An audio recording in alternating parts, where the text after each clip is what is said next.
So once again, we begin with our blessing, our count of the days of quarantine.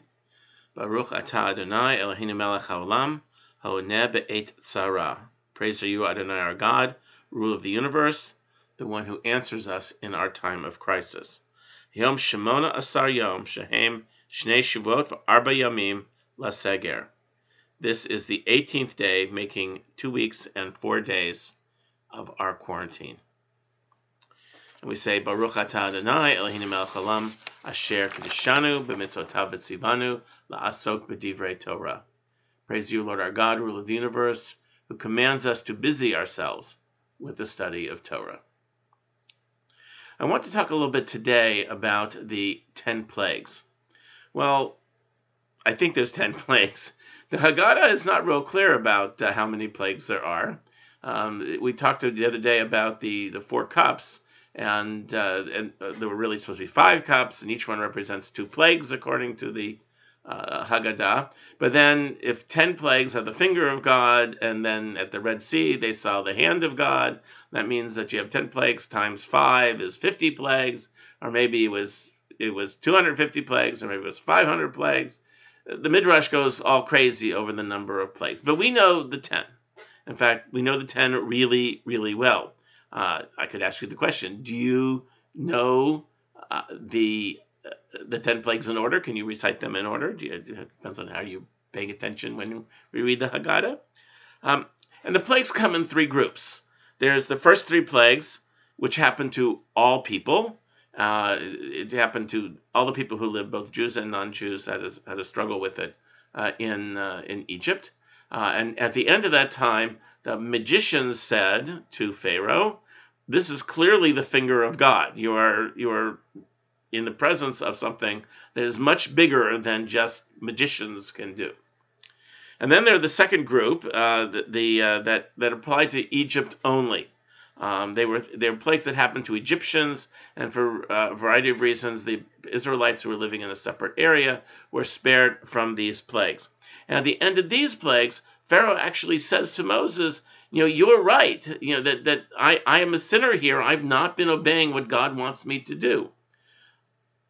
But he still reneges on it, and there ends up with these last plagues, where clearly, and which is exactly what God wants to happen, at the end of which Pharaoh just completely capitulates, completely acknowledges that all power is God, and he has no power in front that he can compare to what he has seen with these plagues from God. Now, from the beginning of the Exodus story, this has been about a power struggle. This has been Pharaoh who is exerting his power over the people of Israel, and God who is stepping in and basically saying, you don't have any power here, the power is all mine, right? And I am going to show you now just how wrong you are. Because that's the way it is with power. People who have power seem to think that they own all the power in the world. And now this power struggle operates between Pharaoh on the one hand and God. If you can imagine such a power struggle. But Pharaoh does not even acknowledge that God exists. And therefore he seems to claim that he has more power than whoever this non-existent God should be all about. And he finds out, a little bit the hard way, not only for himself, but for the entire people of Egypt, that the Pharaoh is up against something much bigger, stronger, and far, far more powerful than Pharaoh can even imagine. And this death of the firstborn, that just seals it, because there's no way, in any dream that Pharaoh had, that he would have that kind of a power over all of the people in Egypt. Although, he did try to kill all the Jewish babies by throwing them in the river. So at the end of all of this, at the end of these plagues, Pharaoh admits defeat. Done. And people can go. Just get out. Right? I'm not standing in the way of anything anymore. This is done. And yet, throughout all of this power struggle, in the end, God suffers when people suffer. That God, in all of this, doesn't lose sight of the fact that all people are created in the image of God. And that's why during the Seder, we take this second cup of wine, and when we get to the plagues, we start removing wine from the cup, spilling a little bit out, using our finger to take it out, using a fork to take it, whatever it might be. We start removing this, the symbol of joy, the symbol of celebration. We start removing the joy from that very cup for the purpose of saying, because God says, people, my handiwork, are dying. How can you sing a song? How can you be happy at a moment like this? And that, I think, is something that we've tried to enact as a people throughout history. We've tried not to become like our oppressors. Yes, they've killed us. Yes, they've done all kinds of horrible things to us. And yes, we have fought back. We fought back in the Megillah Esther. We fought back in Europe from time to time. We fought back during the Holocaust. We fought back. And we fought to maintain our dignity, our pride, our hope, our belief in who we are and what we stand for, and that we have rights as human beings.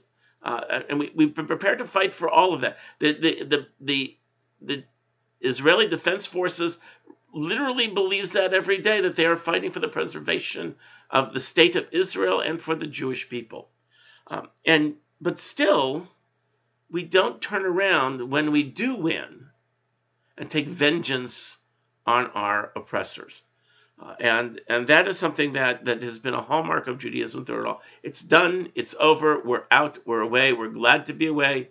Leave us alone. The striking exception to that is interesting also in the Haggadah, when we open the door for Elijah.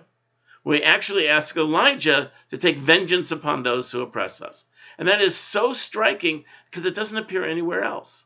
At one point after a terrorist attack, I wrote a piece, asking God to make sure that these people suffer for the suffering they've caused our people, and I got criticized for it. Now, this is not the way we do things. It may be even worded in the way that the Haggadah does, but that's not the way Jews operate. We want to be free of it. We want it to stop, but we don't ask for that kind of measure that we're going to bring on to other people, or that God should bring on to other people. People have suffered enough. It's time for the suffering to stop. The reason I bring it up is because something very interesting happened this past week. During the last few weeks, the Amazon company has been running on their television channel a program called Hunters, in which the people there are Holocaust survivors and who are working now to bring vengeance upon those who were responsible for the death of many, many Jews. And this week, Holocaust survivors turned to Amazon and said to them, there shouldn't be a second season. This is not what Holocaust survivors are all about. This is not what we're trying to accomplish in the world. Yes, we don't want there to be another genocide. Yes, we don't want there to be any more killings in the world.